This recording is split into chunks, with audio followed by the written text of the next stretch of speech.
کنویں کے قریب ایک قافلہ آوارد ہوا اور انہوں نے پانی کے لیے اپنا سقا بھیجا تو اس نے کنویں میں ڈول لٹکایا، یوسف اس سے لٹک گئے۔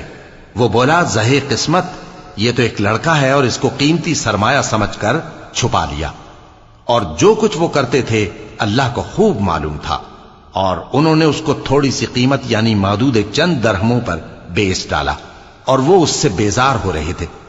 اور مصر میں جس شخص نے اس کو خریدا، اس نے اپنی بیوی سے جس کا نام زلیخا تھا کہا کہ اس کو عزت و اکرام سے رکھو، عجب نہیں کہ یہ ہمیں فائدہ دے یا ہم اسے بیٹا بنا لیں۔ اس طرح ہم نے یوسف کو سرزمین مصر میں جگہ دی، اور غرض یہ تھی کہ ہم ان کو خواب کی باتوں کی تعبیر سکھائیں، اور اللہ اپنے کام پر غالب ہے لیکن اکثر لوگ نہیں جانتے۔ اور جب وہ اپنی جوانی کو پہنچے تو ہم نے ان کو دانائی اور علم عطا کیا، اور نیکوکاروں کو ہم اسی طرح بدلہ دیا کرتے ہیں۔ اور جس عورت کے گھر میں وہ رہتے تھے اس نے ان کو اپنی طرف مائل کرنا چاہا، اور دروازے بند کر کے کہنے لگی، یوسف جلدی آؤ۔ انہوں نے کہا کہ اللہ پناہ میں رکھے، وہ یعنی تمہارے میاں تو میرے آقا ہیں، انہوں نے مجھے اچھی طرح سے رکھا ہے، میں ایسا ظلم نہیں کر سکتا، بے شک ظالم لوگ فلاح نہیں پائیں گے۔ اور اس عورت نے ان کا قصد کیا اور انہوں نے اس کا قصد کیا۔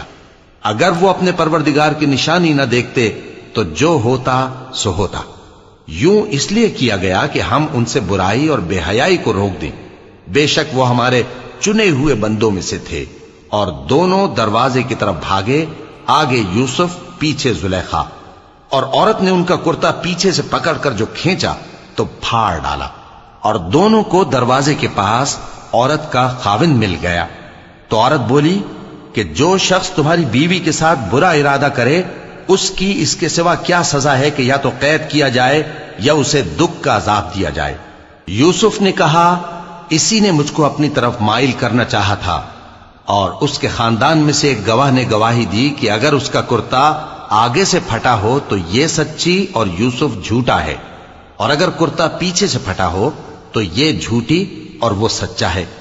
سو جب اس کا کرتا دیکھا تو پیچھے سے پھٹا تھا، تب اس نے زلیخا سے کہا کہ یہ تمہارا ہی فریب ہے، اور کچھ شک نہیں کہ تم عورتوں کے فریب بڑے بھاری ہوتے ہیں۔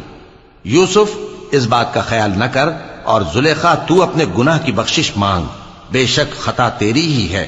اور شہر میں عورتیں گفتگویں کرنے لگیں کہ عزیز کی بیوی اپنے غلام کو اپنی طرف مائل کرنا چاہتی ہے، اور اس کی محبت اس کے دل میں گھر کر گئی ہے، ہم دیکھتی ہیں کہ وہ کھلی گمراہی میں ہے۔ پھر جب زلیخا نے ان عورتوں کی گفتگو جو حقیقت میں دیدار یوسف کے لیے ایک چال تھی سنی، تو ان کے پاس دعوت کا پیغام بھیجا، اور ان کے لیے ایک محفل مرتب کی، اور پھل تراشنے کے لیے ہر ایک کو ایک ایک چھری دی، اور یوسف سے کہا کہ ان کے سامنے آؤ۔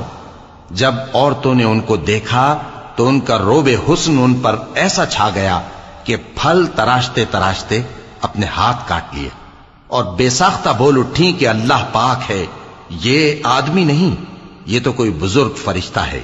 زلیخا نے کہا، تو یہ وہی ہے جس کے بارے میں تم مجھے تانے دیتی تھیں، اور بے شک میں نے اس کو اپنی طرف مائل کرنا چاہا مگر یہ بچا رہا، اور اگر یہ وہ کام نہ کرے گا جو میں اسے کہتی ہوں تو قید کر دیا جائے گا اور ذلیل ہوگا۔ یوسف نے دعا کی کہ پروردگار، جس کام کی طرف یہ مجھے بلاتی ہیں اس کی نسبت مجھے قید پسند ہے، اور اگر تو مجھ سے ان کے فریب کو نہ ہٹائے گا تو میں ان کی طرف مائل ہو جاؤں گا اور نادانوں میں سے ہو جاؤں گا۔ پس ان کے رب نے ان کی دعا قبول کر لی اور ان سے عورتوں کا داؤں ٹال دیا، بے شک وہی تو سننے والا ہے، جاننے والا ہے۔ پھر باوجود اس کے کہ وہ لوگ ان کی بے گناہی کے نشان دیکھ چکے تھے، ان کی رائے یہی ٹھہری کہ کچھ عرصے کے لیے ان کو قید ہی کر دیں۔ اور ان کے ساتھ دو اور جوان بھی داخل زندہ ہوئے۔ ایک نے ان میں سے کہا کہ میں نے خواب دیکھا ہے، دیکھتا کیا ہوں کہ شراب کے لیے انگور نچوڑ رہا ہوں۔ دوسرے نے کہا کہ میں نے بھی خواب دیکھا ہے، میں یہ دیکھتا ہوں کہ اپنے سر پر روٹیاں اٹھائے ہوئے ہوں اور پرندے ان میں سے کھا رہے ہیں، تو ہمیں ان کی تعبیر بتا دیجئے کہ ہم تمہیں نیکوکار دیکھتے ہیں۔